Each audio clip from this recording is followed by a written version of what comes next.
Welcome to Thurs faith భగవాన్ శ్రీ సత్య సాయిబాబా. సాయిరామ్. సత్యం, ధర్మం, శాంతి, ప్రేమ, అహింస అనే పంచప్రాణాల వంటి మానవ విలువల గురించి బాబా మనకు ఎన్నో అమూల్యమైన విషయాలు తెలియజేశారు.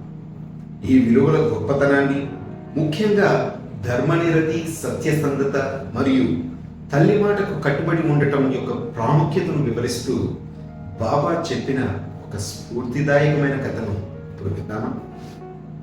అప్పటి మద్రాసు రాష్ట్రంలో ఒక మారుమూల గ్రామంలో ఇద్దరు అన్నదమ్ములు నివసించేవారు.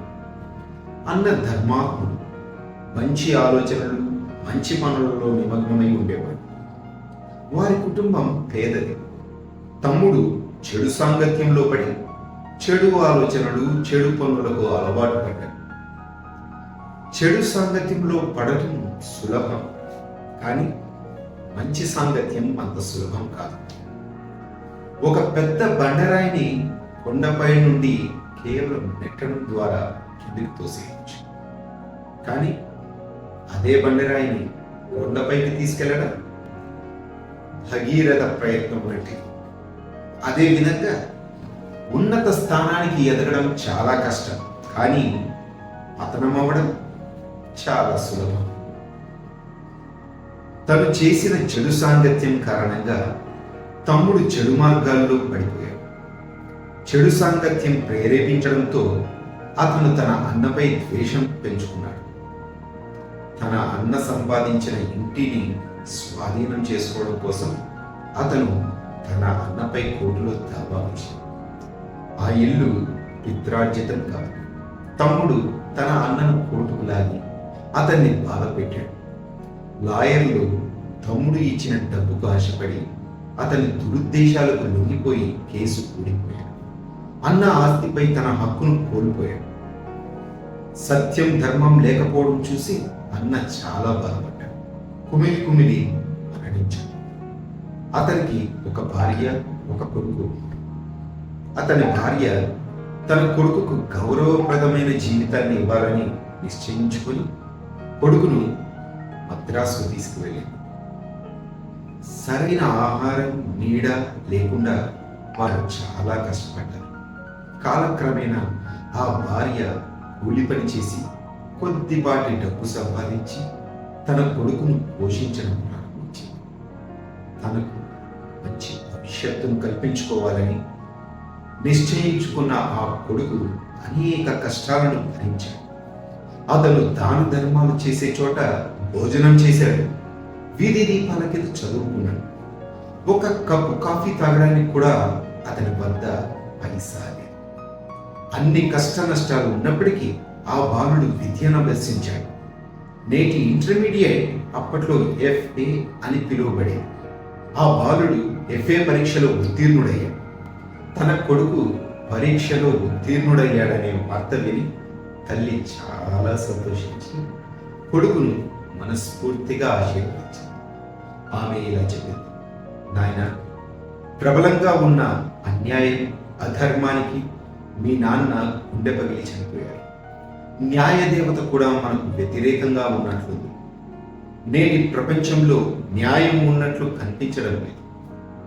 చదువుకున్న వారు తమ స్వార్థ ప్రయోజనాలను నెరవేర్చుకోవడానికి ఉద్యోగాలు చేస్తున్నారు తప్ప న్యాయాన్ని నిలబెట్టడం కోసం లేదా దేశం కోసం కాదు. లాయర్లు డబ్బుకు ఆశపడి తప్పుడు పక్షాన కూడా వాదిస్తున్నారు. తమ దురాశతో మాలాంటి లెక్కలేనన్ని కుటుంబాలను నాశనం చేసిన లాయర్లు ఎంతో మంది ఉన్నారు.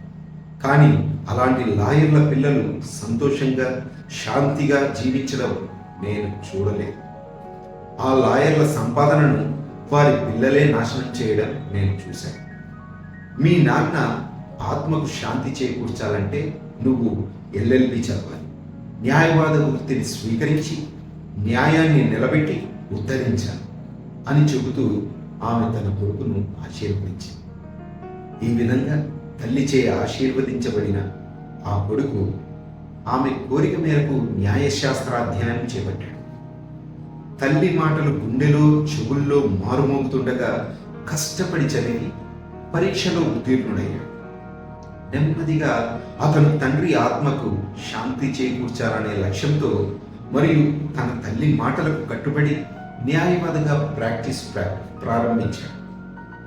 తనలో ప్రవహించే రక్తం, తను తిన్న ఆహారం మరియు తన శిరస్సు ఇవన్నీ తల్లిదండ్రుల బహుమతులేనని, అందువల్ల వాటిని వారికే అర్పించాలని అతను భావించాడు. మాతృదేవో భవ పితృదేవో భవ అనే మాటకు ఇదే నిజమైన అర్థం. తన తల్లిదండ్రులను సంతోషపెట్టడానికి అతను రోజుకు ఈ మంచి ఆలోచనలు, మంచి అలవాట్లను పెంపొందించుకున్నాడు. మంచి ఆలోచనలు ఎప్పటికీ నాశనం కావు. మనిషి మరణానంతరం కూడా అతని మంచి ఆలోచనలు నిలిచి ఉంటాయి. ఆలోచనలు చాలా శక్తివంతమైనవి, పవిత్రమైనవి మరియు శాశ్వతమైనవి. కొంతకాలం తర్వాత భారతదేశానికి స్వాతంత్రం వచ్చింది. స్వాతంత్రం తర్వాత ఆ బాలుడు మద్రాసు రాష్ట్ర హైకోర్టు ప్రధాని న్యాయమూర్తి అయ్యాడు. అతనే ముత్తుస్వామి అయ్యర్. ఆ తర్వాత కొద్ది కాలానికి తన కొడుకు హైకోర్టు ప్రధాన న్యాయమూర్తి అయ్యాడని సంతోషించి ఆ తల్లి ప్రశాంతంగా మరణించింది.